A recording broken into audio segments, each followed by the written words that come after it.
नमस्कार, आप सबका हार्दिक स्वागत है योग परिचय के तीसरे दिवस के अभ्यास सत्र में।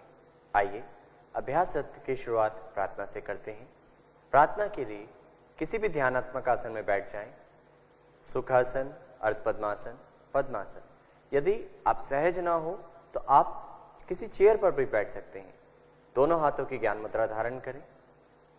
मेरुदंड यानी कमर वाला भाग सीधा, आंखों को कोमलता से बंद करें और एक बार लंबा गहरा श्वास लें और धीमे धीमे श्वास बाहर करें। अब दोनों हाथों को नमस्कार मुद्रा का रूप दें। 3 बार ओमकार शब्द का उच्चारण और मंत्रोच्चारण। सांस लें गहरा।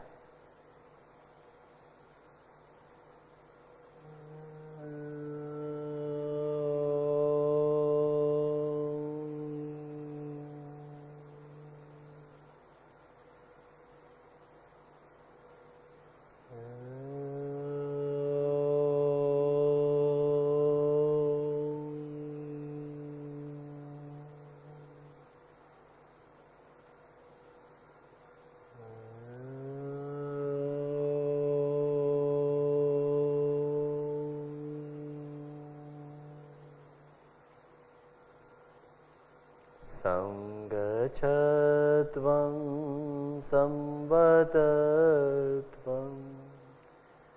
संवो मनसि जानता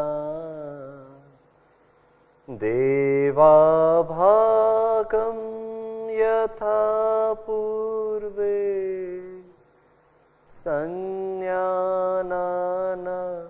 उपासते संज्ञानान उपासते। धीरे से हथेलियों का स्पर्श आंखों पे कराएं। हाथों को वापस लाएं और समय लेते हुए अपनी आंखें खोलें। अब आज के सत्र में हमारे 3 मुख्य आसनों को हम यहाँ आपके साथ साझा करेंगे। त्रिकोणासन, भद्रासन और एक पाद शलभासन। इन 3 आसनों पर आज फोकस ज्यादा करेंगे। तो अब चालन क्रियाओं से अभ्यास सत्र शुरुआत करते हैं। अपने स्थान पर खड़े हो जाएं। चालन क्रियाओं से पहले पूर्व तैयारी। पैरों में 2 उंगलियों का अंतर रखें। हाथों को जंघाओं के पास, आंखों को कोमलता से बंद करें। यह समस्थिति है। शरीर का पूरा भार धरती की ओर और यहीं से हम आगे के अभ्यासों की ओर बढ़ेंगे। धीरे से अपनी आंखें खोलिए।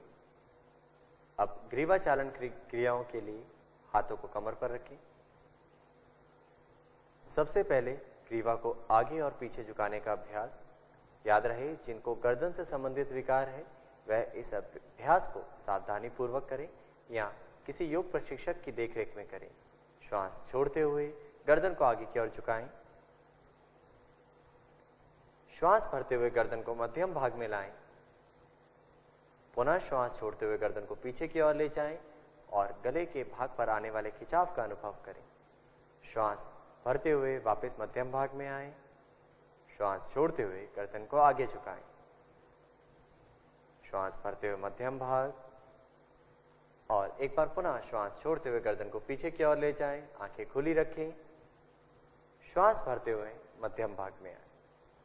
अब दूसरी क्रिया का अभ्यास, ग्रीवा को दाएं एवं बाईं ओर मोड़ने का अभ्यास। श्वास छोड़ते हुए गर्दन को दाहिनी तरफ झुकाएं। दाएं कान को दाएं कंधे से लगाने का प्रयास करें। श्वास भरते हुए मध्यम भाग। श्वास छोड़ते हुए बाईं तरफ।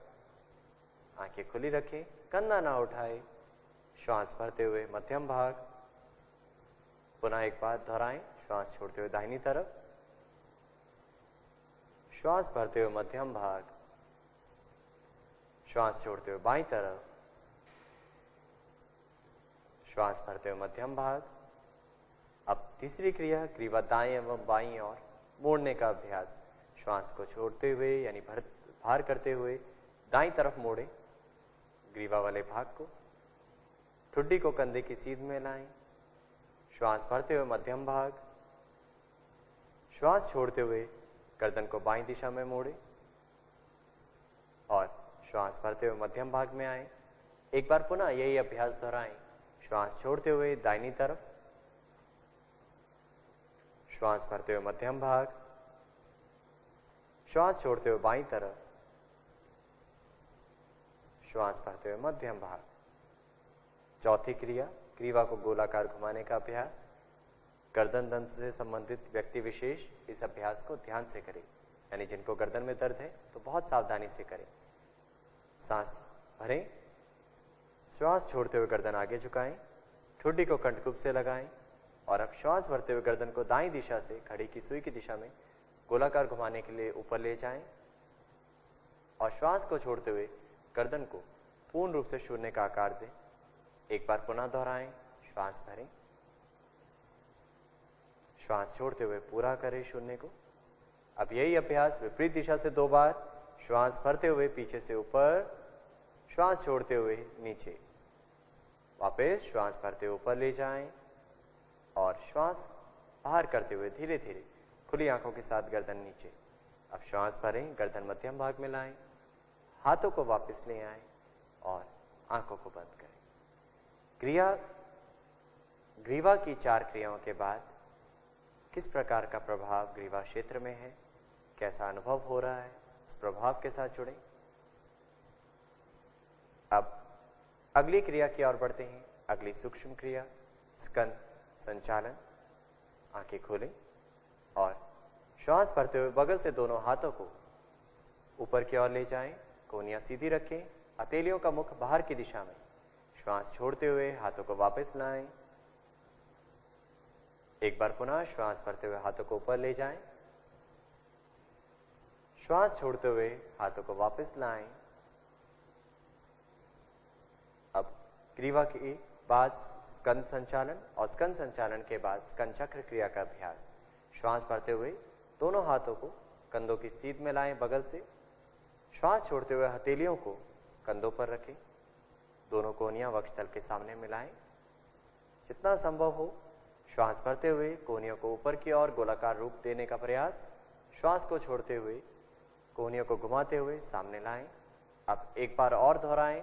इनहेल, यानी श्वास भरते ऊपर, श्वास छोड़ते हुए नीचे से घुमाते हुए सामने।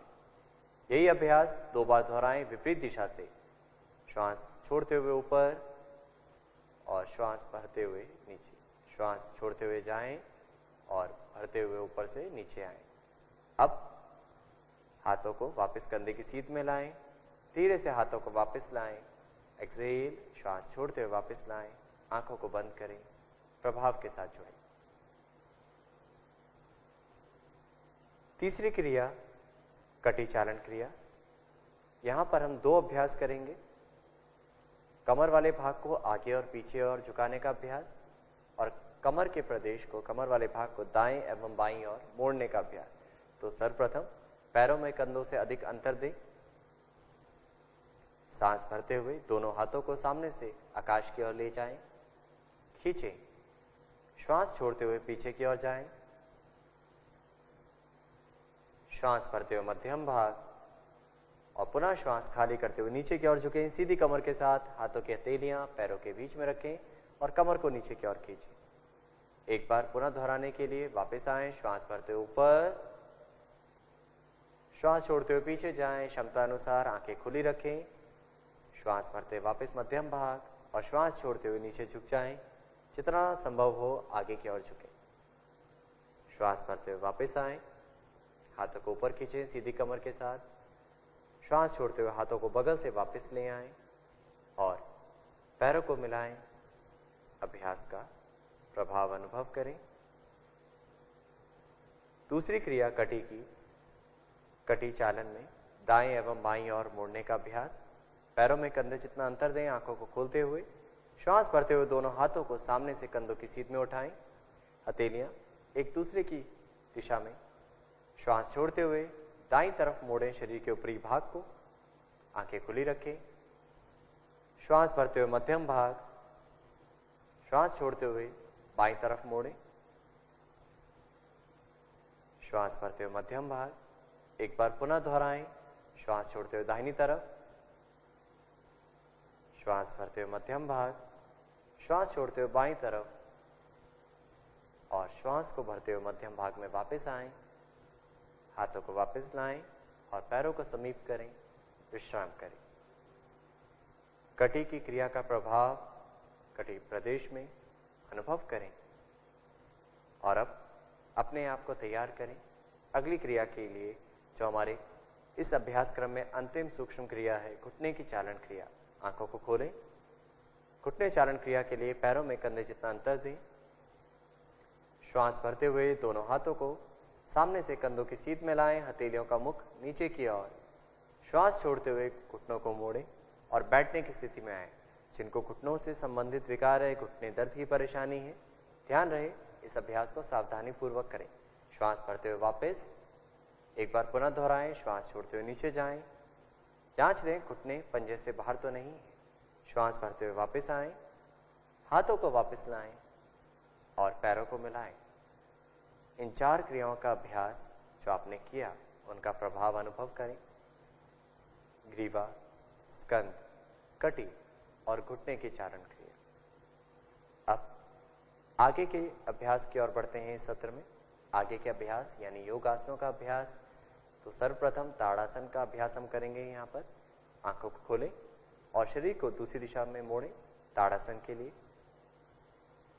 के लिए पैरों में 2 उंगलियों का अंतर बनाकर खड़े हो जाएं। श्वास भरते हुए दोनों हाथों को सामने से कंधों की सीध में उठाएं। उंगलियों को फंसाते हुए हथेलियों को पलटाएं और श्वास को बाहर करें। अब धीरे से श्वास भरते हुए हाथों को सामने से ऊपर ले जाएं। यहां शरीर को एक सीध नुमा आकृति प्रदान करें। सामान्य श्वास प्रश्वास के साथ शरीर सीधा करें पहले और अब एक बिंदु पर एकाग्रता बनाते हुए धीरे से एड़ियां उठाएं और पंजों पर संतुलन बनाएं। यह ताड़ासन की अंतिम स्थिति है। इस स्थिति में सामान्य श्वास प्रश्वास के साथ बने रहें। जिनको घुटनों में दर्द हो, एड़ियों में दर्द हो, वह ताड़ासन में एड़ियां ना उठाएं। अब श्वास छोड़ते हुए एड़ियां नीचे लाएं। हाथों की उंगलियों को खोल लीजिए और बगल से हाथों को खींचते हुए वापस ले आएं। श्वास को बाहर करते हुए हाथों को वापस लाने के बाद अनुभव करें ताड़ासन के प्रभाव को। आसन करते वक्त हम अभ्यास के साथ तो जुड़ ही रहे, आसन के पश्चात हम अभ्यास का प्रभाव अनुभव करें तो उसका ज्यादा लाभ ले पाएंगे। अब अगले अभ्यास की ओर बढ़ते हैं। वृक्षासन। तो धीरे से इस तरफ मुड़े। वृक्षासन संतुलन श्रेणी का एक आसन है। तो इसके लिए अपने आप को एक बिंदु पर एकाग्रता बनाने के लिए तैयार करें। अब श्वास छोड़ते हुए धीरे से दाहिने पैर को मोड़ें और दाहिने पैर के तलवे को बाएं जंघा मूल पर रखें। अब धीरे से हाथ को घुटने पर लाएं। श्वास भरते हुए बगल से दोनों हाथों को कंधों की सीध में ले जाएं।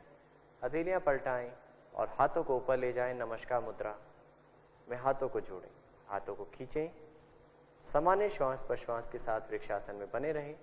जिन साधकों से पूर्ण स्थिति ना हो पाए वह सरल वृक्षासन का अभ्यास करें, जो हमने कुछ अभ्यास सत्र पहले आप लोगों को दिखाया था। धीरे से वापस आएं। श्वास छोड़ते हुए हाथों को वापस लाएं और दाहिने पैर को वापस लाएं। अब यही अभ्यास बाएं पैर के साथ दोहरा जाएं। श्वास छोड़ते हुए बाएं पैर को मोड़ें, तलवे को जंघा मूल पर लगाएं, हाथों को बगल में लाएं और श्वास भरते हुए हाथों को बगल से ऊपर ले जाइए। ऊपर ले जाने के बाद नमस्कार मुद्रा। शरीर को एक सीधनुमा आकृति दें, खींचें, स्थिर हो जाएं, पैर का अंगूठा दबाकर रखें, श्वास प्रश्वास सामान्य रखें, एक बिंदु पर एकाग्रता। धीरे से श्वास छोड़ते वापस आए, पैर को भी वापस ले आए और आसन के प्रभाव के साथ जुड़े। वृक्षासन न्यूरोमस्कुलर यानी तंत्रिका मांसपेशियों में समन्वय बनाने में मदद प्रदान करता है, साथ ही साथ पैरों की मांसपेशियों को मजबूती प्रदान करता है। अब हम अगले आसन की तरफ बढ़ते हैं, पाद हस्तासन। अभ्यास सत्र में तीसरा आसन पाद हस्तासन। तो दिशा बदले, पैरों में 2 उंगलियों का अंतर दें। जिनसे पाद हस्तासन की पूर्ण स्थिति ना हो वो सरल पाद हस्तासन का अभ्यास करें, जो आप ऑलरेडी पूर्व सीख चुके हैं। श्वास भरते हुए दोनों हाथों को सामने से ऊपर ले जाएं। पहले पूरे शरीर को ताने, स्ट्रेच करें अब श्वास छोड़ते हुए सीधी कमर के साथ आगे की ओर झुकते जाएं और जहां तक संभव हो नीचे खींचें और उसके बाद हाथों की हथेलियों को पैरों के पास रखें, गर्दन नीचे। यह पाद हस्तासन की पूर्ण स्थिति है। सामान्य श्वास प्रश्वास के साथ बने रहें। जिन साधकों को कमर दर्द या अत्यंत पैरों में पीड़ा है तो इस अभ्यास को सावधानी पूर्वक करें। श्वास भरते हुए सामने से हाथों को वापस लाएं, सीधी कमर के साथ ऊपर की ओर बढ़ते हुए हाथों को उठाएं और श्वास को छोड़ते हुए बगल से हाथों को वापस ले आएं। आगे झुकने के अभ्यास के बाद अब हम पीछे झुकने का अभ्यास यानी अर्ध चक्रासन का अभ्यास करेंगे। अर्ध चक्रासन के लिए आंखों को खोलें, दोनों हाथों को कमर पर रखें, उंगलियों को आगे की ओर, अंगूठा पीछे की ओर। अब कोहनियों को समानांतर करें। श्वास भरते हुए धीरे से गर्दन पीछे की ओर, आंखों को खोलकर रखें। श्वास छोड़ते हुए क्षमता अनुसार पीछे झुकते जाएं। घुटने सीधे रखने हैं और शरीर के ऊपरी भाग से झुकना पहले आरंभ करें, फिर नीचे। इस स्थिति में बने रहें सामान्य श्वास प्रश्वास के साथ, अर्थात किसी भी आसन में सांस को रोकने की आवश्यकता नहीं। सांस भरते हुए धीरे धीरे वापस आएं। क्षमता अनुसार करना है, याद रहे, और हाथों को वापस ले आएं। प्रभाव जो भी इस अभ्यास का मेरुदंड पर हो रहा है उसकी जानकारी प्राप्त करें। अर्ध चक्रासन फेफड़ों की कार्य क्षमता बढ़ाने में बहुत लाभदायक है। अब आज का जो आसन है, जो आज के आसन जिसमें हम उसकी सरल अभ्यास को सिखाएंगे और मुख्य आसन को 2 बार आपके सामने साथ में साझा करेंगे, तो वह त्रिकोणासन। उसके लिए करवट लें।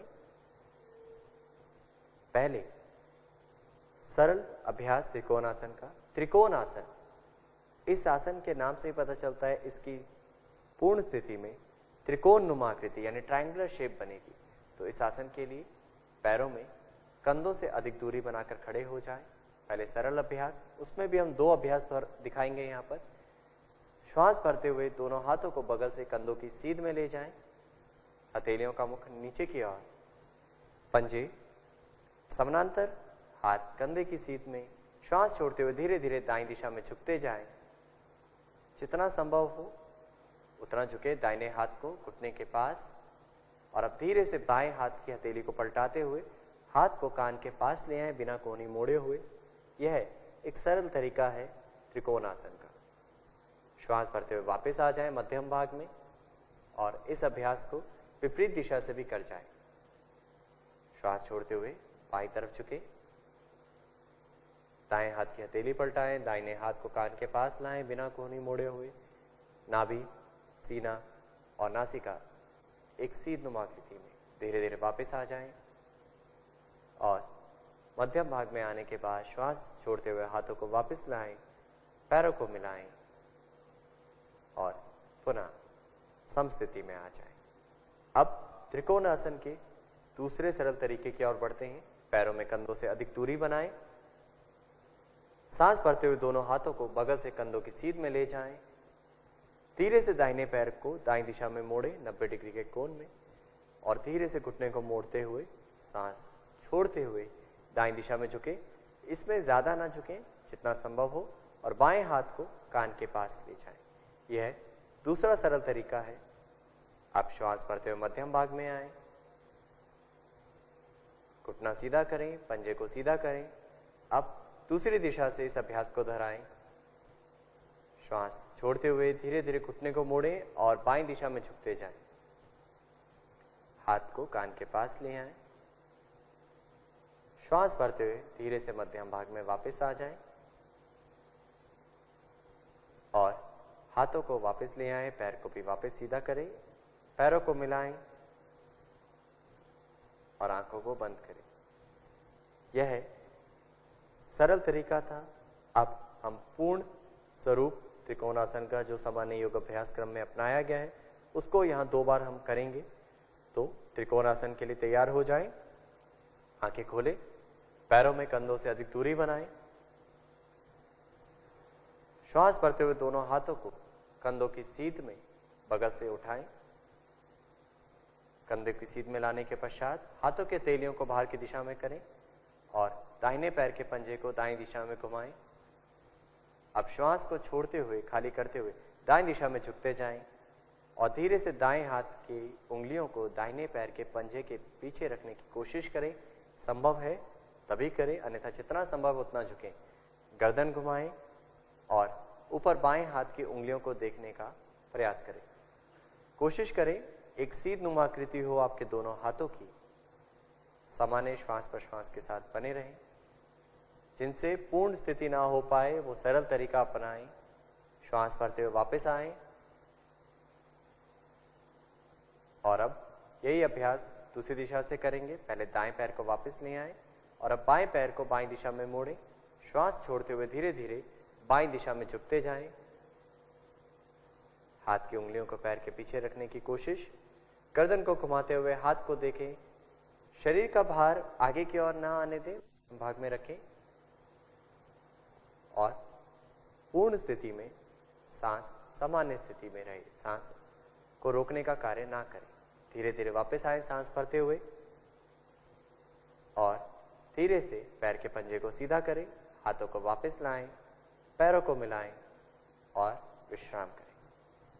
त्रिकोणासन कटी प्रदेश के पास अतिरिक्त वसा को कम करने में मदद प्रदान करता है, साथ ही साथ मेरुदंड को लचीला करने में सहायता प्रदान करता है।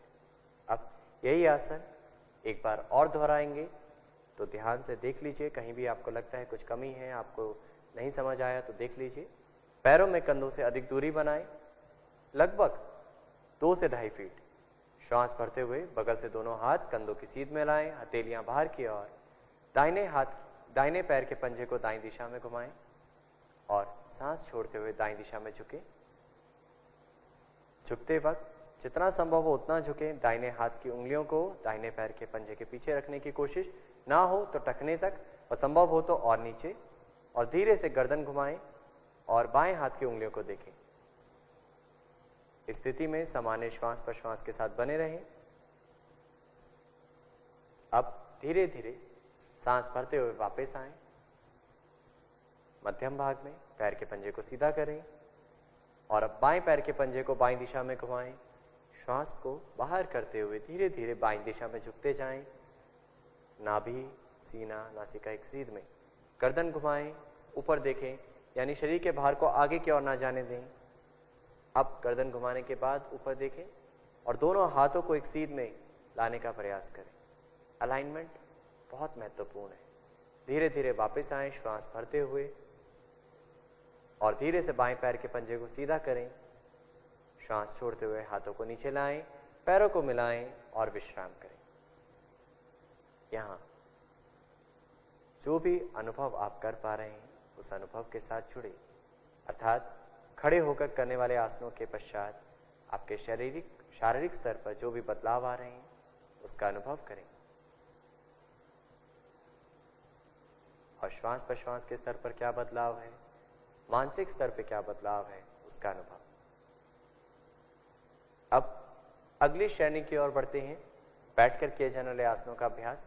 धीरे से करवट लें, दूसरी दिशा की तरफ मुड़ जाएं और अपने स्थान पर बैठ जाएं।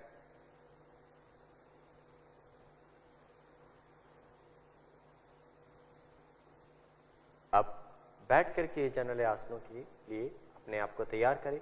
सर्वप्रथम विश्राम आसन। हाथों को पीछे रखें। हाथों के सहारे से धीरे से गर्दन को पीछे की ओर गिराएं और पैरों में थोड़ा सा अंतर दें, पंजे बाहर की दिशा में।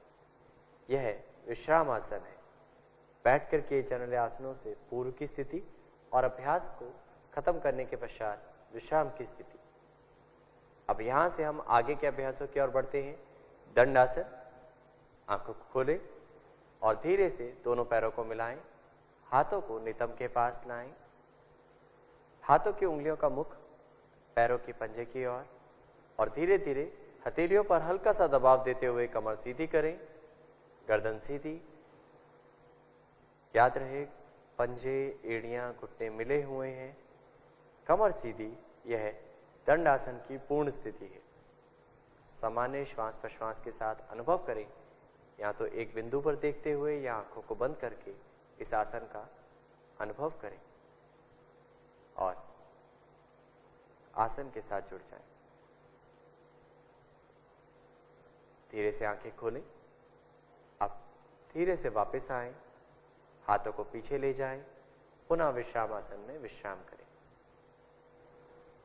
दंडासन शरीर को सजगता प्रदान करता है और मेरुदंड को सशक्त करता है। अब अगले अभ्यास की ओर बढ़ते हैं। अगला अभ्यास भद्रासन। भद्रासन को हम यहाँ सरल तरीके से भी सीखेंगे और उसके बाद उसका पूर्ण स्वरूप भी सीखेंगे। तो भद्रासन के लिए पुनः दंडासन की स्थिति धारण करें, पैरों को मिलाएं, हाथों को जंघाओं के पास नितंब के पास रखें। सर्वप्रथम भद्रासन में सरल तरीका अपनाएंगे तो उसके लिए अपने पास किसी कुशन का प्रयोग कर सकते हैं, अपने पास रखे किसी कुशन का प्रयोग करें या एक कंबल को या एक दरी को फोल्ड करके अपने नितंब के नीचे रखें, उसके ऊपर बैठ जाएं। अब पुनः दंडासन की स्थिति में आए और श्वास छोड़ते हुए धीरे से दोनों पैरों के तलवे मोड़ें और श्वास भरते हुए हाथों से धीरे से पैरों की उंगलियां आपस में फंसा लें। अब एक बार पुनः सांस भरें, सांस छोड़ते हुए एड़ियों को यथासंभव समीप लाएं। यह सरल तरीका है। याद रहे, जिनको घुटनों में दर्द है वह इस अभ्यास को अपनी क्षमता अनुसार करें या सावधानी पूर्वक किसी योग प्रशिक्षक की देखरेख में करें। अब धीरे से वापस आएं, पैरों को सीधा करें और हाथों के सहारे से नितंब के नीचे रखे हुए कुशन या दरी जो भी आपने प्रयोग में लाई है उसे हटा दें। भद्रासन महिलाओं के लिए बहुत लाभदायक आसन है। भद्र का मतलब शुभ। इस आसन को हम पूर्ण रूप से करने जा रहे हैं। तो पुनः एक बार दंडासन की स्थिति धारण करें और श्वास छोड़ते हुए धीरे से दोनों घुटनों को मोड़ें, दोनों पैरों के तलवों को मिलाएं। श्वास भरते हुए धीरे से हाथों की उंगलियां फंसाएं और अपने पैरों के पंजों को पकड़ लें। अब यथासंभव एड़ियों को समीप लाएं और घुटनों को नीचे दबाएं। मेरुदंड सीधा करें। यह भद्रासन की पूर्ण स्थिति है। आंखों को बंद करके सामान्य श्वास प्रश्वास के साथ इस स्थिति में बने रहें। जिन साधकों को घुटनों से संबंधित विकार हैं, जिनको घुटनों में दर्द रहता है, वह इस अभ्यास को बहुत सावधानी पूर्वक करें या उसका सरल तरीका अपना सकते हैं। अब धीरे धीरे वापस आएं, पैरों को सीधा करें और हाथों को पीछे रखते हुए विश्राम आसन में वापस आ जाएं। भद्रासन जिस प्रकार हमने पहले कहा महिलाओं के लिए बहुत लाभकारी का आसन है और साथ ही साथ हमारे पेल्विक फ्लोर मसल्स को, पेल्विक मसल्स को लचीला बनाने में सहायता प्रदान करता है। अब एक बार पुनः दोहराएं, सांस लेते हुए दोनों पैरों के तलवे मिलाएं, घुटनों को मोड़ें और श्वास भरते हुए हाथ पंजों को पकड़ लें। एड़ियों को यथासंभव समीप लाएं, कमर सीधी करें और पूर्ण स्थिति में आंखों को बंद करके सामान्य श्वास प्रश्वास के साथ बने रहें।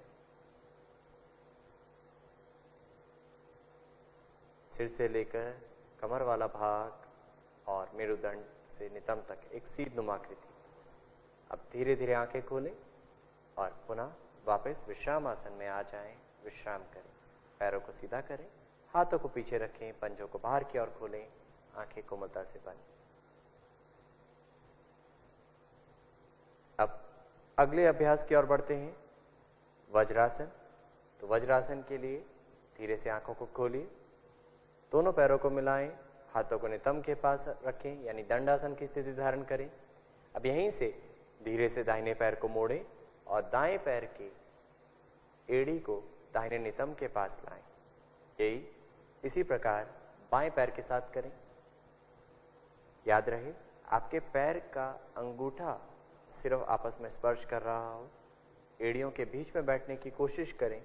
अब धीरे से दोनों हाथों को घुटनों पर रखें। यदि जिनके लिए संभव नहीं हो, सहज नहीं हो ये पूर्ण स्थिति, वह सरल तरीका अपना सकते हैं जो आपने पिछले सत्र में सीखा। घुटनों का अंतर कुछ लोग यहाँ पर देके रखते हैं, तो अपनी क्षमता अनुसार करें। वैसे पूर्ण स्थिति में घुटने मिलाकर रखें, आंखें बंद रखें और श्वास प्रश्वास के साथ स्थिति में बने रहें। वज्रासन। जिनको घुटनों में दर्द है इस आसन का अभ्यास ना करें और एकमात्र यह आसन है जो खाना खाने के पश्चात आप कर सकते हैं और उसका अत्यधिक लाभ उठा सकते हैं। तो धीरे से वापस आएं। अब यहीं से अगले अभ्यास की ओर बढ़ेंगे। अगला अभ्यास अर्धउष्ट्रासन। धीरे से घुटनों के बल खड़े हो जाएं। घुटनों में कुछ इंच की दूरी बनाएं यदि आवश्यकता हो तो। अब धीरे से दोनों हाथों को नितंब पर रखें, उंगलियां नीचे की ओर, दोनों कोहनियों को समानांतर करें और श्वास भरते हुए धीरे से गर्दन को पीछे की ओर ले जाएं। आंखें खुली रखें। श्वास छोड़ते हुए और पीछे झुकने का अभ्यास यथासंभव पूर्ण स्थिति में सामान्य श्वास प्रश्वास के साथ बने रहें। अर्धउष्ट्रासन उन लोगों के लिए जो उष्ट्रासन का अभ्यास ना कर पाए, यह आसन फेफड़ों की कार्य क्षमता बढ़ाने में मदद प्रदान करता है। धीरे से वापस आ जाएं और वज्रासन की स्थिति में वापस बैठ जाएं और विश्राम करें। बैकवर्ड बेंडिंग के बाद यानी कमर को पीछे मोड़ने के बाद आगे झुकने का अभ्यास, इसका विपरीत आसन शशक आसन। तो शशक आसन के लिए आंखों को खोलें, हाथों के सहारे से घुटनों को फैलाएं, दोनों हाथों को घुटनों के बीच में रखें और अब श्वास छोड़ते हुए धीरे धीरे आगे की ओर झुकते जाएं। यथासंभव झुकें। अब धीरे से अपनी ठुड्डी और सीने वाले भाग को आगे की ओर लगाएं, जितना संभव है जमीन पर लगाएं और इस स्थिति में विश्राम करें। यह शशक आसन की पूर्ण स्थिति है। कमर के खिंचाव का अनुभव करें। याद रहे नितंब वाला भाग न उठने पाए। जिन साधकों को घुटनों से संबंधित विकार है वह इस आसन को इस तरीके से ना करके अपने सरल स्तर पर कर सकते हैं। धीरे से वापस आएं। श्वास भरते हुए हाथों को वापस ले आएं और हाथों के सहारे से घुटनों को मिलाएं और वज्रासन की स्थिति में आ जाएं। अब यहां से हम अगली श्रेणी की ओर बढ़ेंगे, परंतु अभी तक बैठकर जितने भी आसन किए हैं उनका प्रभाव अनुभव करें। चाहे वह विश्राम आसन, दंडासन, भद्रासन, वज्रासन, अर्धउष्ट और शशक। शारीरिक और मानसिक प्रभाव अनुभव करने के बाद धीरे से आगे झुक जाएं। हाथों के सहारे से पेट के बल लेट जाएं। अब पेट के बल लेटकर करने वाले आसनों में सर्वप्रथम मकर आसन। पैरों में कुछ इंच की दूरी बनाएं, पंजे बाहर की दिशा में, कोहनियों को मोड़ते हुए धीरे से एक हथेली के ऊपर दूसरी हथेली रखें और अपने गाल वाले भाग को उस हथेली पर स्पर्श कराएं और विश्राम करें। आंखों को बंद करें। यह मकर आसन की पूर्ण स्थिति है।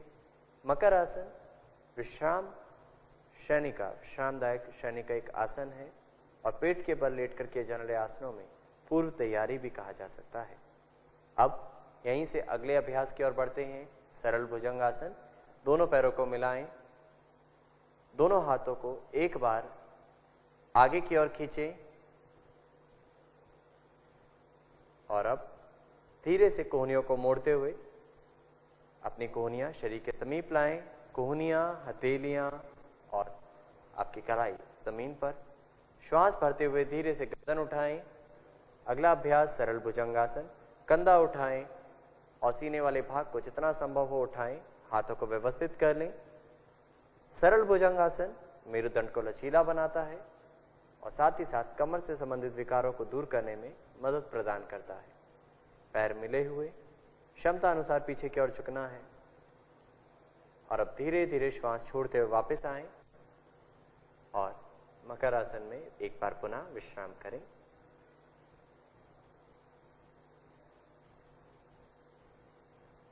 अब यहीं से हम आज के तीसरा आसन जो हमने इंट्रोड्यूस करना है, आज के साथ साझा करना है, उस आसन की ओर बढ़ते हैं। एक पाद शलभ आसन या अर्ध शलभ आसन। तो दोनों पैरों को मिलाएं। शलभ आसन की पूर्ण स्थिति आज हम नहीं करेंगे, वो कल के सत्र में करेंगे। शलभ आसन जिनसे नहीं होगा उसका सरल स्वरूप ये कह सकते हैं, एक पाद शलभ आसन। दोनों हाथों को जंघाओं के पास लाएं, पैरों को मिलाने के पश्चात ठुड्डी को जमीन पर रखें, हथेलियों का मुख नीचे की ओर। श्वास को भरते हुए बिना घुटने को मोड़े हुए दाहिने पैर को यथासंभव उठाएं, तलवा आकाश की ओर। इस स्थिति में जितना संभव हो पैर को ऊपर उठाएं और बने रहें। सांस को रोकने की आवश्यकता नहीं। धीरे से दाहिने पैर को नीचे लाएं और अब बाएं पैर के साथ इस अभ्यास को कर जाएं। श्वास भरते हुए बायां पैर और ऊपर उठाएं, बने रहें इस स्थिति में। यह आसन शायटिका पेन को दूर करने में, शायटिका दर्द वाले साधकों को यह आसन उनके लिए बहुत लाभकारी है। धीरे से वापस आएं और मकर आसन में विश्राम करें।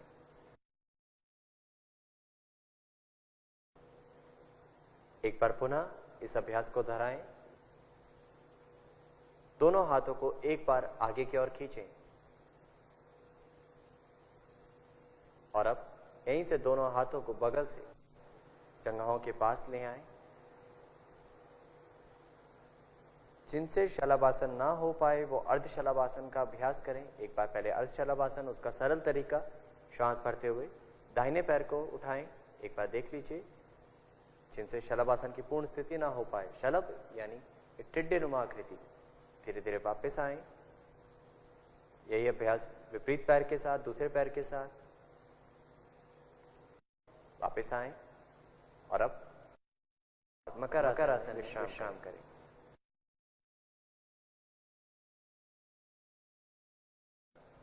आगे के अभ्यासों की तरफ बढ़ेंगे, परंतु पहले इस अभ्यास का प्रभाव अनुभव करें और उसके पश्चात धीरे से करवट लें, पीठ के बल लेट जाएं।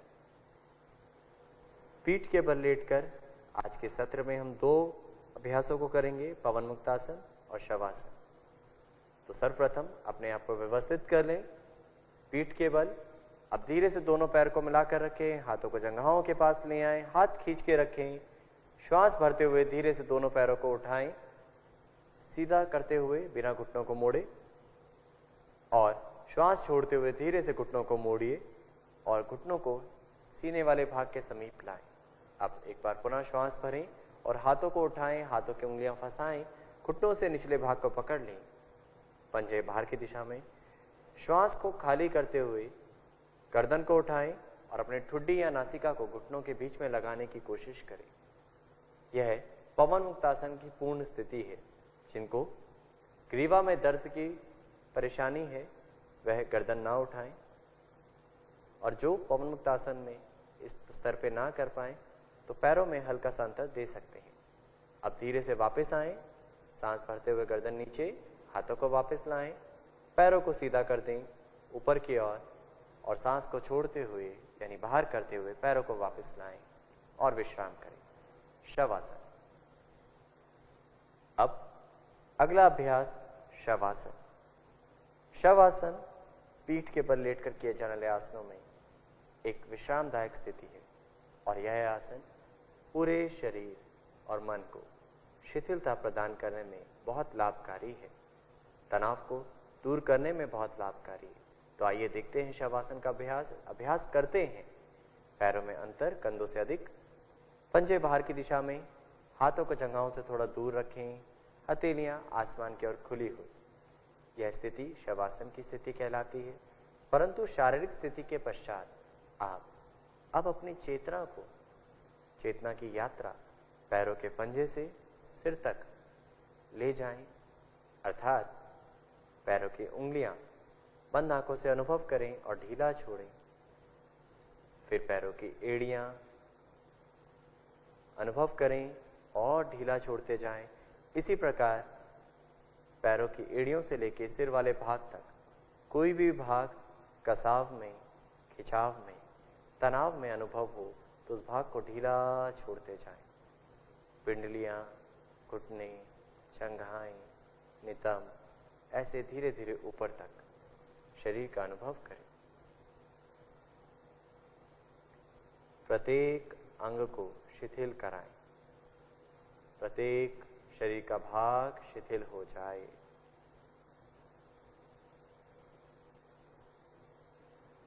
और अब शरीर में आने और जाने वाली सांस के प्रति सजग, जो श्वास भीतर आ रही है, जो श्वास बाहर जा रही है, आती और जाती श्वास की जानकारी। कुछ एक गहरे श्वास प्रश्वास और शरीर को और शिथिल और शांत और सहज होने दें। गहरा सांस लें, गहरा सांस बाहर करें।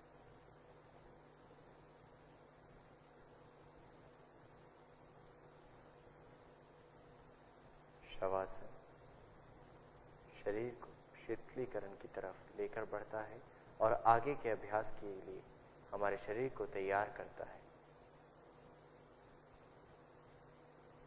शवासन और शिथिल और शांत होते जाएं।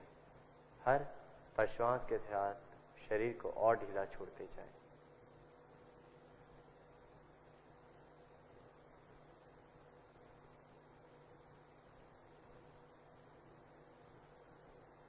अब हम यहाँ से आगे के अभ्यासों की और यात्रा अपने लेकर चलते हैं। आज के सत्र में जो आगे के अभ्यास हैं, वापस आने के लिए श्वास को माध्यम बनाएं।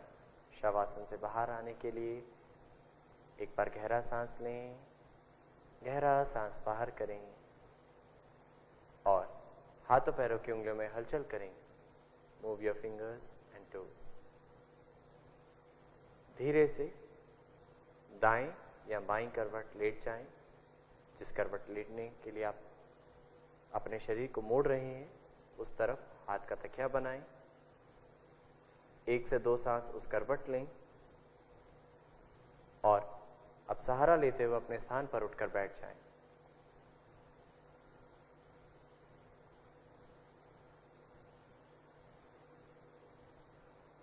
अपने आप को व्यवस्थित कर लें। यहां पर हम कुछ एक दीर्घ श्वास प्रश्वास का अभ्यास करेंगे, यानी गहरा श्वसन क्रिया का अभ्यास, डीप ब्रीदिंग का अभ्यास। तो किसी भी ध्यानात्मक आसन को धारण कर लें। हाथों की ज्ञान मुद्रा, आंखें कोमलता से बंद। पूर्ण रूप से सांस बाहर करें और अब धीमा लंबा गहरा सांस लें। सांस लेते वक्त आपका पेट, फिर सीने वाला भाग और कंधे वाले भाग को फैलता हुआ अनुभव करें। सांस छोड़ते हुए धीरे धीरे ऊपर से नीचे की ओर ऐसे 2 से 3 श्वास और कर जाएं। धीमा लंबा गहरा श्वास, धीमा लंबा गहरा श्वास बाहर करें।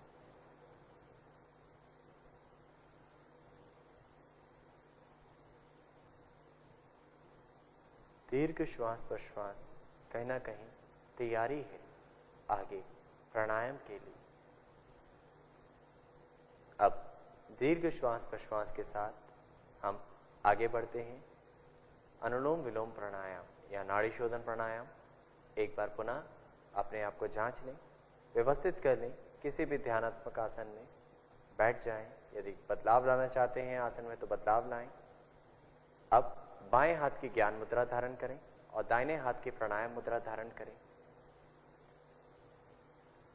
धीरे से सांस को बाहर करें। अब इस मुद्रा से दाहिने नासिका को बंद करें और बाएं नासिका से गहरा सांस लें और धीरे से दोनों नासिका रंध्र बंद करें। अब दाहिने नासिका रंध्र को खोलें और गहरा धीमा श्वास बाहर करें। जिस नासिका रंध्र से श्वास बाहर किया है वहीं से धीमा गहरा श्वास लें और नासिका को बंद करें और दूसरे नासिका रंध्र से गहरा धीमा श्वास बाहर करें। यह अनुलोम विलोम का एक चक्र है। ऐसे 3 चक्र और कर जाएं। दीर्घ श्वास प्रश्वास यहाँ पर लेना है एक नासिका से और दीर्घ श्वास प्रश्वास वाले भाव जो आप कर रहे थे, यानी गहरा सांस लिया, दूसरी नासिका से गहरा सांस छोड़ा, फिर गहरा सांस लिया और दूसरी नासिका से गहरा सांस छोड़ा। तो यहाँ पर आप अनुलोम विलोम प्राणायाम के अभ्यास को कर रहे हैं और यह अभ्यास आपके शरीर में मन को शांति की ओर बढ़ाता है।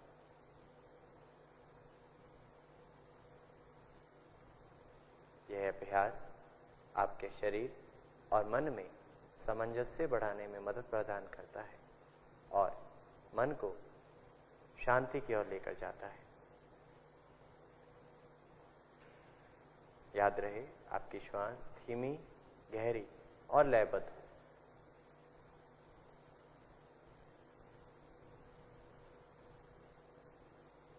जब 3 चरण पूर्ण हो जाएं, तब धीरे से हाथ को वापस लाएंगे।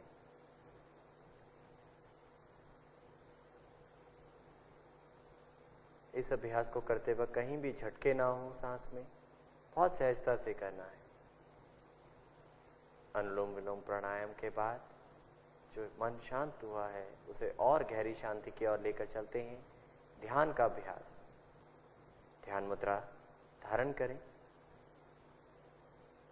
यदि आपको लगता है आसन में बदलाव लाना है तो अपने आसन को बदलें और पुनः व्यवस्थित होकर ध्यान मुद्रा धारण करें। आंखें बंद रखें, मेरुदंड सीधा करें। जांच लें एक बार शारीरिक स्थिति को। बंद आंखों से अनुभव करें शरीर का स्पर्श धरती के साथ, कमर सीधी है या नहीं, गर्दन की स्थिति और चेहरे को बिल्कुल सहज शांत। शारीरिक स्थिति जांचने के बाद शरीर में आने और जाने वाली श्वास प्रश्वास का अनुभव।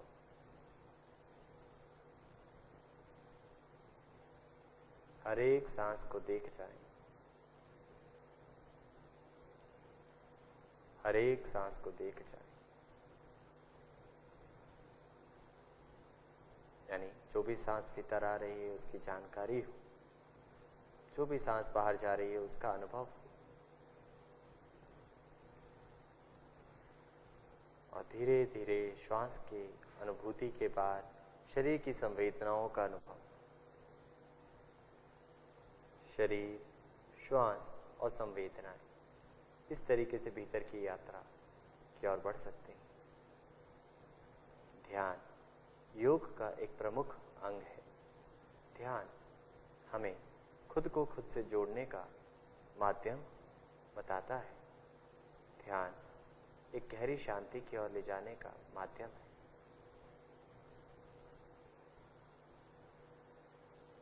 अब धीरे धीरे यहीं से श्वास को माध्यम बनाएं वापस आने के लिए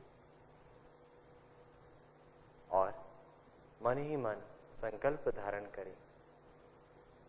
हमें अपने मन को हमेशा संतुलित रखना है। मैं स्वयं के प्रति, कुटुंब के प्रति, कार्य, समाज और विश्व के प्रति स्वास्थ्य के लिए प्रतिबद्ध हूं, प्रतिबद्ध हूं। अब धीरे से दोनों हाथों को नमस्कार मुद्रा का स्वरूप प्रदान करें और प्रार्थना के साथ आज का सत्र यहीं समाप्त करेंगे। गहरा सांस लें।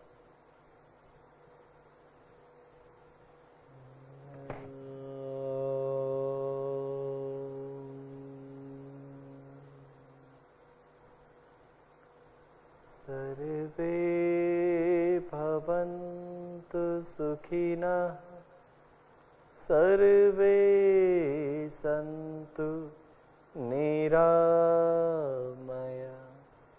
सर्वे भद्राणि पश्यन्तु, मा कश्चित् दुःखभाग् भवेत्, मा कश्चित् दुःखभाग् भवेत्। ओम शांति शांति शांति। धीरे से हाथों के हथेलियों का स्पर्श आंखों पे कराएं। समय लेते अपनी आंखें खोलें और हाथों को वापस ले आएं। धन्यवाद। आज का सत्र यहीं समाप्त करते हैं। आशा करते हैं जो भी अभ्यास आपने साथ में सीखा उसको अपनाएं और शरीर को स्वस्थमय स्वरूप देने का भाव रखें। धन्यवाद।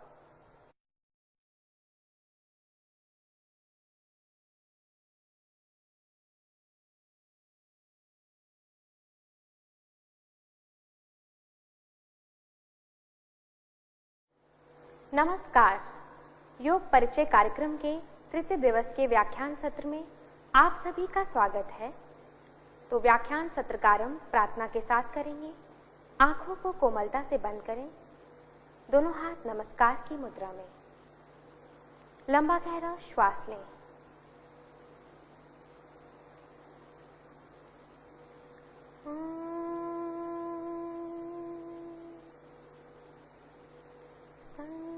संगच्छध्वं संवदध्वं संवो मनसि जानता देवाभागं यथा पूर्वे संजानना उपासते संजानना उपासते।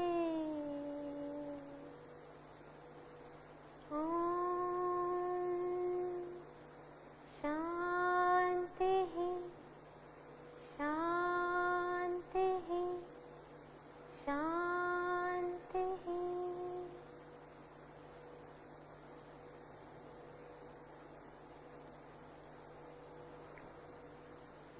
तो आज के व्याख्यान सत्र में आप सभी का पुनः स्वागत है।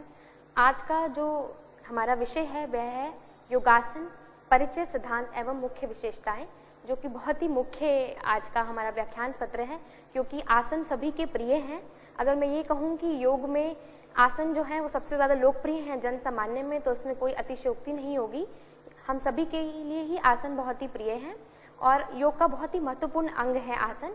तो चलिए जाने आज आसन के बारे में, उनके मुख्य सिद्धांत और विशेषताएं, क्योंकि आसन करते तो सभी हैं, पर अगर आप उनके सिद्धांत का पालन ना करें, अगर आप समझें ना कि आसन है क्या, उन्हें किस प्रकार करना है, तो आप उतना लाभ नहीं पा सकेंगे। सबसे पहले जानते हैं कि आसन शब्द का अर्थ क्या है। तो योगासन का अर्थ है, बेसिकली जो आसन शब्द है वह संस्कृत के अस जो है शब्द से बना है, जिसका अर्थ है बैठना। अब आप कहेंगे हम नॉर्मली भी बैठे होते हैं, तो क्या वो आसन है? तो और इस तरह से अगर हम देखें कि जो कंबल होता है या ऊनी कालीन होते हैं, हिरण की खाल या कुश यानी कि घास और ताड़ के पत्ते और जो भी चटाई बैठने के लिए प्रयोग में लाते हैं, उसे भी आसन बोल दिया जाता है। जो पूजा घर में मैट यूज होता है उसे भी आसन बोल देते हैं। तो क्या वो सभी भी आसन है? पर योग साधना में क्या आसन है? योग साधना में आसन का प्रयोग हम उस बैठने की मुद्रा और शरीर की उस स्थिति की और हम करते हैं जो कि जिसमें आपका शरीर स्थिर हो।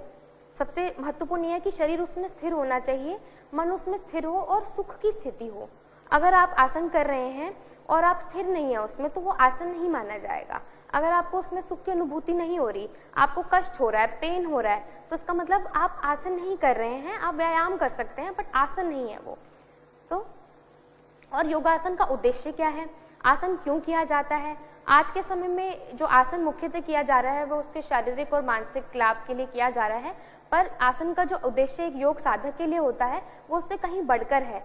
योग साधक आसन इसलिए करते हैं ताकि वो योग की जो हायर प्रैक्टिसेस हैं, जैसे कि प्राणायाम, फिर प्रत्याहार और ध्यान, ताकि वो समाधि तक पहुंच पाए, इसलिए करते हैं। तो आसन का अभ्यास एक साधक के लिए बहुत ज़्यादा महत्व रखता है। वो उससे अपनी बीमारियों को दूर रखते हैं कि उन्हें शरीर में कोई बीमारी ना हो, वो स्थिर हो जाएं ताकि वो प्राणायाम कर सके और फिर ध्यान कर सके और अंतिम लक्ष्य योग का जो है समाधि वहाँ तक पहुँच सके। जन सामान्य में योग किया जाता है, वो आसन किए जाते हैं, वो इसलिए किए जाते हैं ताकि स्वास्थ्य को बढ़ावा दिया जाए और बीमारियों से बचा जा सके। और उससे भी इम्पॉर्टेंट है कि शरीर और मन में एक सामंजस्य स्थापित हो। ये बहुत ज़रूरी है, क्योंकि होता क्या है, हम तो व्यायाम भी करते हैं, कई तरह के व्यायाम भी प्रचलित हैं, तो उनमें और आसन में क्या डिफरेंस है, क्या उनमें अंतर है? वो ये अंतर है कि जब आप व्यायाम करते हैं तो आपका शरीर जो है वो मूवमेंट कर रहा होता है, आप तरह तरह की मूवमेंट्स कर रहे होते हैं, चाहे आप डांस कर रहे हो, चाहे आप एरोबिक्स कर रहे हैं, रनिंग कर रहे हैं, तो उसमें भी मूवमेंट है। पर उसमें क्या है, ना तो आपका ध्यान श्वास पर है, ना आपका मन जुड़ा हुआ है, मन आपका कहीं और चल रहा है और आपका श्वास पे भी ध्यान नहीं है। पर जो योगासन होते हैं उनमें हम शरीर, मन और श्वास, इनमें एक सामंजस्य स्थापित होता है। यानी कि जो हमारे कोश है, अगर हम बात करें तैत्तिरीय उपनिषद की, तो हमने पंचकोश की बात की है पहले भी, तो हमारा जो अन्नमय कोश है और जो हमारा प्राणमय कोश है और फिर हमारा मनोमय कोश है, उनमें सामंजस्य स्थापित करता है। और बाहर की जो हमारे आसपास अशांति का माहौल होता है, तरह तरह के तनाव होते हैं, उनसे भी आप बच सकते हैं। उस दबाव को भी कम करने में सहायक होता है, क्योंकि जब आप आसन कर रहे हैं और आपका जो पूरा ध्यान है उस समय वो आसन पर है और आपका श्वास जो है उसके प्रति आप सजग हैं, अवेयर हैं, तो आपको कोई भी बाहर आपके कुछ भी चल रहा हो, आपका ध्यान उसकी तरफ नहीं जाएगा। इस प्रकार आसन करना चाहिए और ये उसका उद्देश्य भी है कि आपके बाहर की अशांति और तनाव दूर हो सके, आपके शरीर और मन में सामंजस्य स्थापित हो और उत्तम स्वास्थ्य को बढ़ावा दिया जाए, उसे बना के रखा जाए। अगर आप हेल्दी हैं तो स्वास्थ्य बना रहेगा, अगर आपको कोई बीमारी है तो उसके प्रबंधन में भी सहायक होता है। अब अगर हम योगासन आसन की परिभाषा की बात करें तो जो योग का मुख्य जो ग्रंथ है पतंजलि योग सूत्र, उसमें महर्षि पतंजलि ने कहा है आसन की एक ऐसी स्थिति है जिसमें की स्थिरता है, स्थिर सुखम आसनम, जिसमें आप स्थिर हैं, जिसमें आप सुखी है, वही आसन है। जैसा कि पहले भी हमने बात की कि अगर आप आसन करते हुए स्थिर नहीं हैं, आप मूवमेंट करते जा रहे हैं, आप पश्चिमोत्तानासन लगा रहे हैं और बस अपने आप को धकेलते जा रहे हैं, ये आप आसन नहीं कर रहे हैं। आपको स्थिर होना है उसमें और आपको सुख की अनुभूति होनी चाहिए, ये बहुत जरूरी है। अगर आपको कंफर्टेबल ही नहीं है, आप कर रहे हैं, आपको कष्ट हो रहा है, तो वो भी आसन नहीं है। तो स्थिर है, सुखी है, तो ही आसन है और तभी आप उसको लंबे समय तक कर पाएंगे। अगर आपको पेन हो रहा है, आप जल्दी वापस आएंगे। तो ये भी बहुत जरूरी है कि आप आसन करें तो उसमें कंफर्टेबल हो, स्थिर हो, सुखी हो, तभी हम उसे आसन कहेंगे। आसन आया कहाँ से है, कब से आई, ये तो जो है ये आदि योग शिव जी के समय से है। पर अगर हम योग के ग्रंथों की बात करें तो सबसे पहले इसका वर्णन कहाँ मिला ये तो कह पाना मुश्किल है। पर हम जो पतंजलि योग सूत्र है इसी सूत्र से हम जो है आसन की व्याख्या देते हैं। और अगर हम यौगिक हठ यौगिक ग्रंथ की बात करें जिनमें कि आसन की टेक्निक्स की उनको किस विधि से करना है, उनके लाभ के बारे में बहुत विस्तार से कहा गया है। पतंजलि योग सूत्र में आसन की टेक्निक्स नहीं बताई गई कि हर आसन की अलग अलग नाम नहीं दिए गए हैं और किस विधि से करना है और अलग अलग नहीं लाभ दिया गया है। पर हठ प्रदीपिका में जो कि हठ योग का मुख्य ग्रंथ है उसमें स्वामी स्वात्माराम जी ने कहा है कुर्यात तदासनं स्थैर्यम आरोग्यम च लाघवम, यानी आसन करने से शरीर में क्या आती है, स्थिरता, आरोग्यता और लघुता, यानी जिसमें आप स्थिर हैं वो भी आसन है और आसन करके भी आप स्थिरता पाते हैं। आरोग्यता यानी डिजीजलेसनेस, कोई डिजीज नहीं, और लघुता, आपके अंगों में लघुता, लाइटनेस आ जाती है, आप हल्कापन शरीर में अनुभव करते हैं। आसन के समय अब कुछ महत्वपूर्ण दिशा निर्देश भी हैं, उनका भी पालन करना चाहिए। जैसे कि बहुत लोग आसन करते हैं, बहुत ज़्यादा दबाव डालते हैं, बहुत ज़्यादा कोशिश करते हैं, अब नहीं भी हो पा रहा है, शरीर में कंपन हो रही है, ट्रेमर्स हो रहे हैं, फिर भी आसन कर रहे हैं, होल्ड करने की कोशिश कर रहे हैं, तो हमें किसी भी अतिरिक्त बल या दबाव नहीं डालना चाहिए। और अगर आपको लगे आपके शरीर में कंपन हो रही है तो आपको वापस आ जाना चाहिए। हमेशा योगासन को बहुत ही आराम से आपको धीरे धीरे करना चाहिए, इसको अतिरिक्त दबाव देके नहीं करना चाहिए। और अपनी क्षमता से परे भी योगासन का अभ्यास न करें। अब आप ग्रुप में क्लास में योग कर रहे हैं, बहुत बार देखा गया है कि आपके साथ जो योग कर रहे हैं वो अगर आपसे ज़्यादा फ्लेक्सिबल है, उनका शरीर लचीला है, आप भी कोशिश करते हैं कि आप उनके जैसा कर लें। हमें हमेशा अपनी क्षमता के अनुसार करना चाहिए, इससे आपको नुकसान भी हो सकता है। अगर आप किसी साथ वाले को देखकर कर रहे हैं, इससे आपको इंजरी हो सकती है, हो सकता है अभी आपका शरीर उतना प्रिपेयर ना हो। तो हमें हमेशा अपनी क्षमता के अनुसार योगासन करना चाहिए, दूसरे को देखकर नहीं करना चाहिए कि दूसरा इतना कर रहा है तो मैं भी। आप भी वहां तक पहुंच सकते हैं पर धीरे धीरे, आपकी अपनी यात्रा है, उसकी अपनी यात्रा है, तो आपको अपने अनुसार करना है जिसमें आप कंफर्टेबल हो। और अभ्यास के दौरान आपको क्रम का चुनाव जो करना होता है वो भी बहुत मुख्य होता है। देखिए जो योगी हैं बहुत बड़े बड़े, उनके लिए क्रम इतना महत्व नहीं रखता, पर जो योग साधक होते हैं जिन्होंने साधना की शुरुआत की होती है उनके लिए क्रम बहुत महत्व रखता है। तो मुख्य बिंदु तो ये होता है कि पहले आप सरल अभ्यास करें फिर कठिन की ओर बढ़ें। लॉजिकल भी है, इसमें लॉजिक भी है कि एकदम से मुश्किल अभ्यास करेंगे तो आपसे नहीं हो पाएगा, तो पहले आप जो है इजी प्रैक्टिस करेंगे, फिर आप उसको पूर्ण आसन की ओर बढ़ेंगे। जैसे कि अगर आप देखें यहाँ पर तो अर्ध मत्स्येंद्रासन अगर आप नहीं लगा सकते तो पहले आपको वक्रासन करना है। पहले अर्ध मत्स्येंद्रासन मत कीजिए, पहले वक्रासन से शुरू कीजिए, फिर वक्रासन में जैसे जैसे आप उसमें प्रोग्रेस करते हैं, आपसे हो पाता आसानी से, फिर आप अर्ध मत्स्येंद्रासन भी कर सकते हैं, फिर आप मत्स्येंद्रासन की ओर भी बढ़ सकते हैं। तो इस प्रकार हमेशा सरल से कठिन जो है योगासनों की तरफ बढ़ते हैं। जैसा कि हमारे अगर आप प्रैक्टिकल सेशन प्रयोगात्मक हम सत्र की बात करें तो उसमें भी हमने जैसे पादहस्तासन, कराया तो उसमें हमने सरल पादहस्त कराया आपको कि पहले आप सरल कीजिए, या जिनसे नहीं होता है या जिनको कोई समस्या है तो ऐसा नहीं है उससे लाभ आपको नहीं मिलेगा, उससे भी आपको लाभ मिलेगा। आप ये मत सोचिए कि जब तक आपका अर्ध मत्स्येंद्र या मत्स्येंद्र आसन नहीं लगेगा आपको लाभ नहीं होगा, आपको उसमें भी लाभ होगा। आपको अपने शरीर के अनुसार करना है और सरल से धीरे धीरे कठिन की ओर। और योग साधक इस तरीके से भी कर सकते हैं। क्रम की अगर हम बात करें तो जैसे कि अब कोई बच्चा जो है जब उसका जन्म होता है तो सबसे पहले वो पीठ के बल लेटा होता है, फिर वो पेट के बल सीखता है, फिर वो बैठ जाता है, फिर वो खड़ा होता है। तो इस प्रकार भी हम आसन कर सकते हैं, इस क्रम में भी किया जा सकता है कि पहले आप जो है वो पीठ के बल लेटें, फिर पेट के बल लेट के किए जाने वाले आसन, फिर बैठ कर किए जाने वाले आसन और फिर खड़े होकर किए जाने वाले आसन। इस प्रकार भी आप फॉलो कर सकते हैं। जो प्रकृति का क्रम है उसके अनुसार भी आप आसन को कर सकते हैं। और ऐसे भी कर सकते हैं कि जो अगर आप चिकित्सक के अंडर कर रहे हैं, अगर आपको कोई समस्या है तो किसी भी प्रकार से कर सकते हैं। और अगर आप एक हायर लेवल के योगा प्रैक्टिशनर हैं और या योगी हैं तो किसी भी क्रम में आप उसको योगाभ्यास को कर सकते हैं। पर योग साधक जो है उनके लिए बहुत महत्वपूर्ण है कि वह सरल से कठिन की ओर हमेशा धीरे धीरे आगे बढ़े। और अगर हम बात करें तो हमारे यौगिक सूक्ष्म व्यायाम का अभ्यास भी आसन के अभ्यास को बहुत ही सुगम और सरल बनाता है। हमारे कॉमन योगा प्रोटोकॉल में हमने सबसे पहले जो है उसमें यौगिक सूक्ष्म व्यायाम जो है चालन क्रियाएं जो है उनको ही ऐड किया है। इसमें गर्दन की क्रिया है, कंधे की क्रिया है, कटी की क्रिया है, घुटना चालन की क्रिया है। ये सब इसलिए है ताकि ब्लड का सर्कुलेशन इंप्रूव हो जाए, रक्त परिसंचरण वहाँ पे बढ़ जाए और आपकी जो मसल्स हैं आप ज़्यादा बॉडी फ्लेक्सिबल फील करें, लचीलापन आपके शरीर में बढ़ जाए ताकि आप आसन के लिए तैयार हो जाए। तो आसन की तैयारी जो है वो इन सबसे सूक्ष्म व्यायाम से की जा सकती है। आपके जॉइंट्स की मोबिलिटी बढ़ जाती है इसमें, आपकी जोड़ों में। तो पहले अगर हम सूक्ष्म व्यायाम करें तो हम आसन भी करेंगे तो आप देखेंगे और अच्छे से आप आसन कर पाएंगे। अब योगासन के अभ्यास के दौरान ये बड़ा सामान्य प्रश्न देखा गया, जब भी कोई नया साधक योग साधना में जुड़ता है तो जरूर पूछता है कि कहाँ हमें सांस लेना है, कहाँ छोड़ना है, कहाँ रोकना है, और बहुत कंफ्यूज हो जाते हैं कई बार लोग। तो आप ये जरूर ध्यान में रखिए कि जब आप योगासन की स्थिति में आ गए तो आपको श्वास प्रश्वास उस समय सामान्य होना चाहिए। श्वास को रोकना नहीं है। बहुत लोग बोलते हैं श्वास रोके क्या, नहीं, श्वास नहीं रोकना है आपको, कहीं नहीं रोकना है आपको आसन के अभ्यास के दौरान।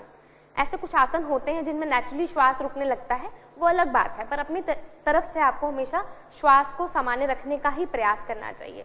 क्योंकि अगर आप श्वास रोकेंगे तो आप तनाव में आ सकते हैं। तो और अगर आपको लगता है कि कोई आसन का अभ्यास करके आप थक गए हैं तो आपको शवासन कर लेना चाहिए, जो कि जो है रिलैक्सेशन के लिए बहुत ही अच्छा आसन है। तो इसे जरूर याद रखिए कि हम एक नियम के अनुसार कब श्वास लेना है आसन में, कब छोड़ना है बताते हैं, पर जब आप आसन में रुके हुए हैं उस स्थिति में हमेशा श्वास को सामान्य रखें तो आपके लिए अच्छा रहेगा। और अगर हम योगासनों का वर्गीकरण करें, वैसे तो योग की परंपरा में कोई योगासन का वर्गीकरण नहीं बताया गया है, पर हम योग के उद्देश्य कि हम किस उद्देश्य से उस आसन को कर रहे हैं और योगासन की उपयोगिता की उसका क्या उपयोग है, उसके आधार पर वर्गीकरण कर सकते हैं। जैसे कि कुछ आसन जो है ध्यानात्मक आसन, जैसा कि नाम ही बता रहा है कि ध्यान करने में जो सहायक हो, जो जिसमें आप बैठकर ध्यान कर सकें, वो ध्यानात्मक आसन है। जैसे कि सिद्धासन हो गया, पद्मासन, अर्ध पद्मासन, वज्रासन, ये सब जो है ध्यानात्मक आसन है, ये ध्यान के लिए उपयोगी हैं। और इसमें क्या होता है, आपको एक प्रॉपर बेस ऑफ सपोर्ट मिल जाता है और इसमें आपकी बॉडी ज़्यादा स्टेबल होती है और जो रक्त का परिसंचरण है, जो ब्लड सर्कुलेशन है, वो ऊपर की तरफ बढ़ जाता है और आपकी एकाग्रता भी बढ़ती है। जब वो ऊपर की तरफ, जो आपके ब्रेन की तरफ, मस्तिष्क की तरफ जो है रक्त का प्रभाव बढ़ता है तो अपने आप ही एकाग्रता बढ़ती है, ऊर्जा भी ऊपर की तरफ जो है वो ट्रैवल करती है, तो मूव करती है, तो आप ध्यान अच्छे से लगा सकते हैं। इसलिए इन आसन का महत्व है। अगर हम बात करें दूसरे प्रकार के आसन, जिसमें कि सांस्कृतिक कल्चरल आसन जिन्हें बोलते हैं, दोष निवारक भी बोलते हैं आसन। अब दोष निवारक जैसा कि वर्ड ही बता रहा है, जो दोष दूर करें। अब किस प्रकार के दोष दूर करें, जैसे कि पोस्चर किसी का खराब हो, शरीर की स्थिति ठीक ना हो, रोग हो शरीर में तरह तरह के, तो उनको दूर करने में या उनके प्रबंधन में जो आसन सहायक हो सकते हैं, वह जो है वो सांस्कृतिक या दोष निवारक आसन उनको हम कहते हैं। जैसे कि त्रिकोणासन है, ये अगर किसी की कमर जो है उसमें अगर आप चाहते हैं कि वहाँ से फैट कम हो या लचीलापन बढ़े तो उसके लिए लाभदायक है। सर्वांगासन हो गया, थायराइड के लिए लाभदायक है, थायराइड ग्रंथि के लिए। और भी तरह तरह के आसन हैं, जैसे कि अर्ध मत्स्येंद्रासन डायबिटीज़ के प्रबंधन में सहायक है। सिंहासन की अगर हम बात करें तो सिंहासन भी थायराइड की जो बीमारी है उसके लिए, हाइपोथायराइड के लिए काफ़ी लाभदायक है। और अगर हम मंडूकासन की बात करें तो आसन डायबिटीज़ और पेट में जमी हुई अतिरिक्त चर्बी को कम करने में सहायक है। और उत्तान मंडूकासन जो है वो सर्वाइकल स्पॉन्डिलोसिस के लिए और चेस्ट एक्सपेंशन के लिए बहुत सहायक है। इसके अलावा जैसे कि अगर हम बात करें कमर में दर्द बहुत ही कॉमन प्रॉब्लम रहती है लोगों को, तो अर्ध चक्रासन हो गया, सेतुबंध आसन है, ये कमर दर्द के लिए, भुजंगासन कमर दर्द के लिए और फेफड़ों की कार्यक्षमता को बढ़ाने के लिए भी सहायक है। अगर हम बात करें शिथिल्य कारक आसन की, तो जैसा कि नाम ही बता रहा है, जो शरीर को और मन को शिथिलता प्रदान करे उन्हें शिथिल्य कारक आसन बोलते हैं। जैसे कि शवासन हो गया। शवासन अब लगता है कि बहुत आसान है, पर अगर आप करेंगे तो आपको पता लगेगा। अगर आप तनाव में रहते हैं, अगर आपको हाइपरटेंशन है या जो बहुत हड़बड़ी में रहते हैं हमेशा, उनके लिए मोस्ट डिफिकल्ट आसन हो जाता है शवासन, क्योंकि वो शरीर को स्थिर नहीं रख पाते हैं। और पर ये बहुत ही लाभदायक है, कई तरह की बीमारियों को भी दूर करता है। पर मुख्य जो इसका एम है वो क्या है कि इसकी उपयोगिता और उद्देश्य है शरीर और मन को शिथिलता प्रदान करना, शांति प्रदान करना, तनाव को दूर करना। मुख्यतः शवासन, मकरासन जो है ये शिथिल्य कारक आसन है। मत्स्य क्रीड़ा आसन आदि इसी श्रेणी में आते हैं। इसके अलावा हम शारीरिक मुद्रा के आधार पर भी आसन को वर्गीकृत कर सकते हैं, उनको डिवाइड कर सकते हैं। जैसे कि खड़े होकर किए जाने वाले आसन, ताड़ासन खड़े होकर किया जाता है, अर्धचक्रासन, वृक्षासन। अब बैठ कर किए जाने वाले आसन जैसे कि पद्मासन, वज्रासन, बैठ के भद्रासन बैठ के किया जाता है। पेट के बल लेट कर करने वाले आसन हो गए, जिसमें कि भुजंगासन, शलभासन, मकर आसन आ गए। अब पीठ के बल लेट कर किए जाने वाले आसन, जिसमें कि आ गया आपका हल आसन आ गया, उत्तान पादासन, नौकासन आ गए। सिर नीचे पैर ऊपर करने वाले आसन, टॉक्सी-टर्वी पोस्चर्स जिन्हें बोलते हैं, इसमें सर्वांग आसन आ गया। संतुलनकारी आसन, बैलेंसिंग पोस्चर्स हैं, वृक्षासन, नटराज आसन, गरुड़ासन, ये बैलेंसिंग पोस्चर्स होते हैं। तो हम शरीर की मुद्रा कैसी है आसन में, जब आप फाइनल पोज में आए तो आप किस स्थिति में आपका शरीर है, कि आप खड़े हुए हैं या बैठे हुए हैं, पेट के बल लेटे हुए हैं या पीठ के बल लेटे हुए हैं, सिर नीचे टांगे ऊपर हैं या संतुलनकारी स्थिति में। इस प्रकार भी हम आसन को वर्गीकृत कर सकते हैं। अगर हम मेरुदंड की स्थिति के अनुसार, स्पाइन की स्थिति के अनुसार भी हम आसन को वर्गीकृत कर सकते हैं कि फॉरवर्ड बेंडिंग, आगे की ओर झुकने वाला आसन, जैसे कि पश्चिमोत्तानासन हो गया, पादहस्तासन है। या अगर हम बात करें कि जिसमें आपका स्पाइन एक्सटेंशन में जा रहा है, जैसे कि उष्ट्रासन हो गया आपका, या आपका सेतुबंध आसन है, उत्तान मंडूकासन है जिसमें स्पाइन स्ट्रेट है, त्रिकोणासन में आपने साइड बेंड कर लिया, ट्विस्टिंग पोस्चर हो गया अर्ध मत्स्येंद्रासन, या वक्रासन की हम बात करें तो इस प्रकार कटी चक्रासन।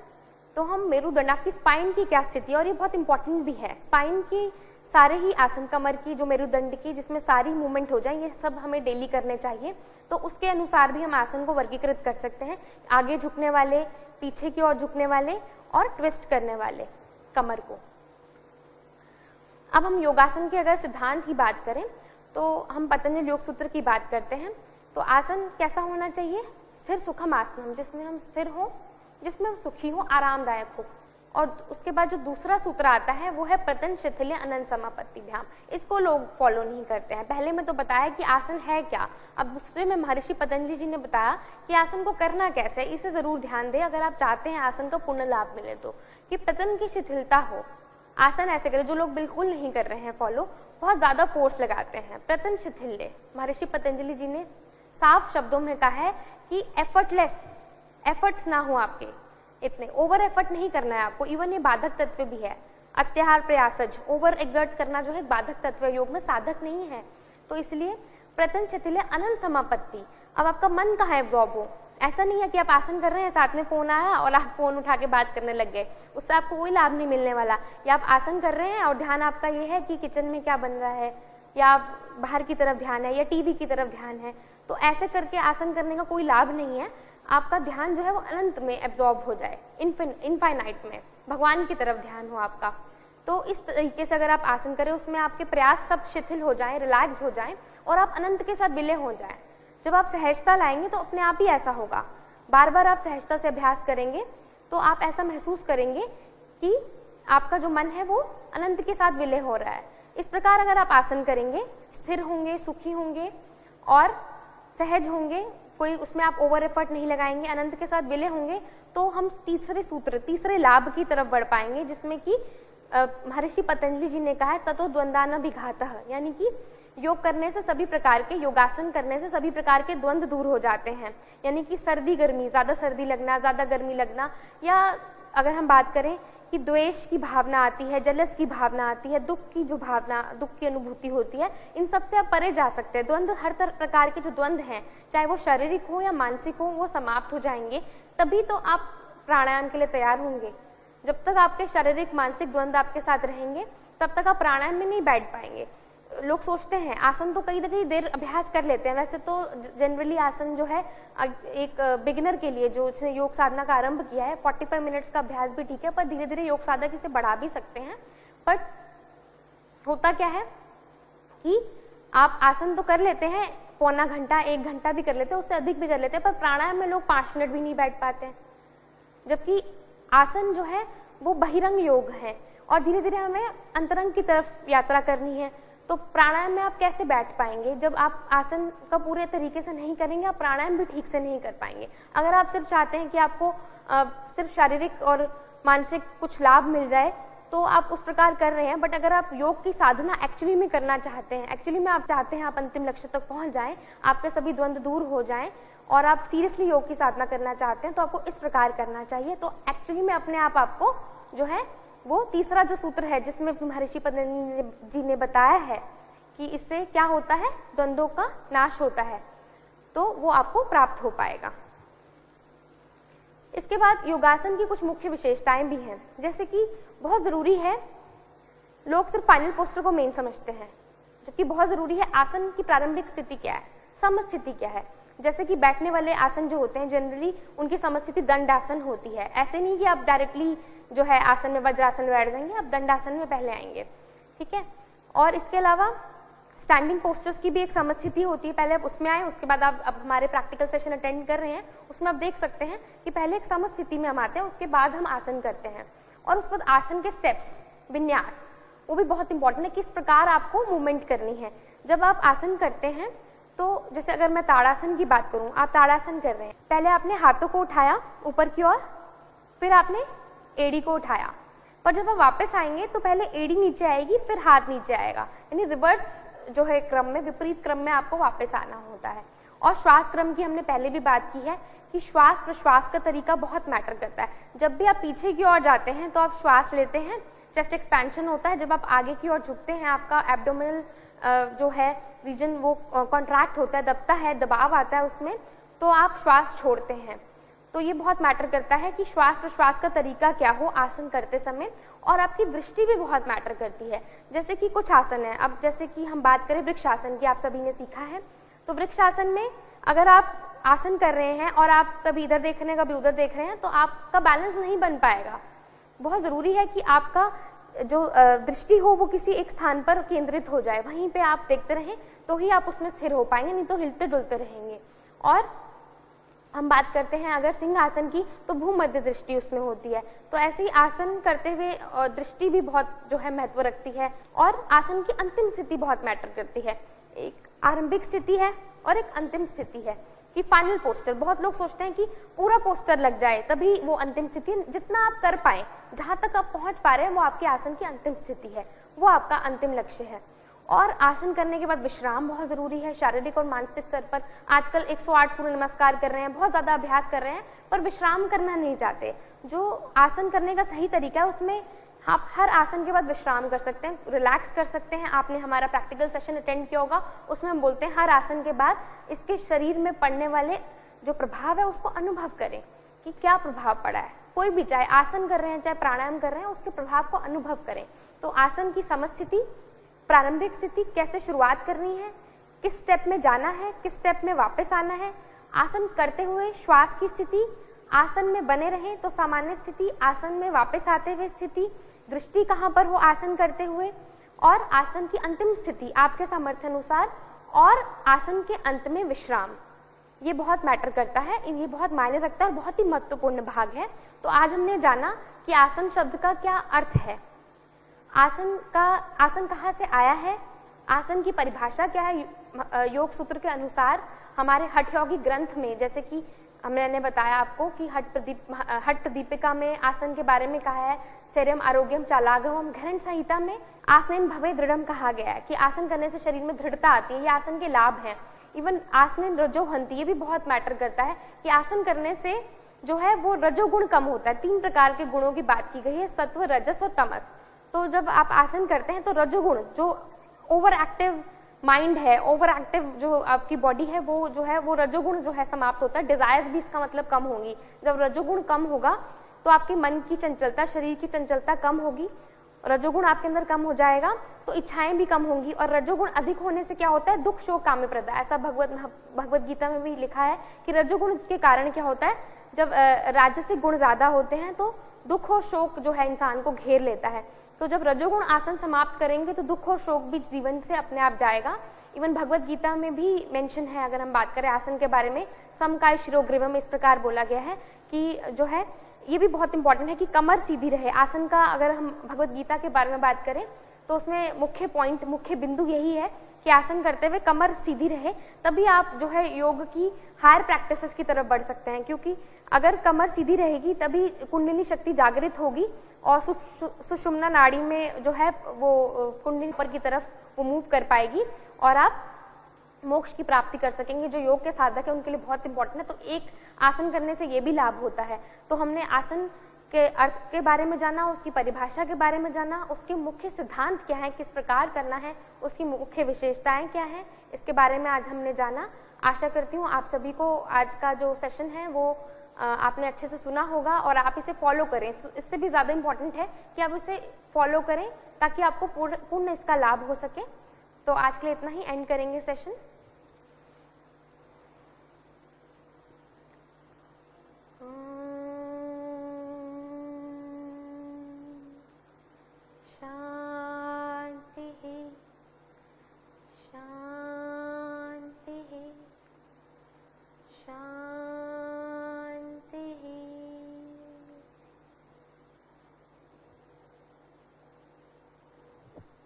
धन्यवाद।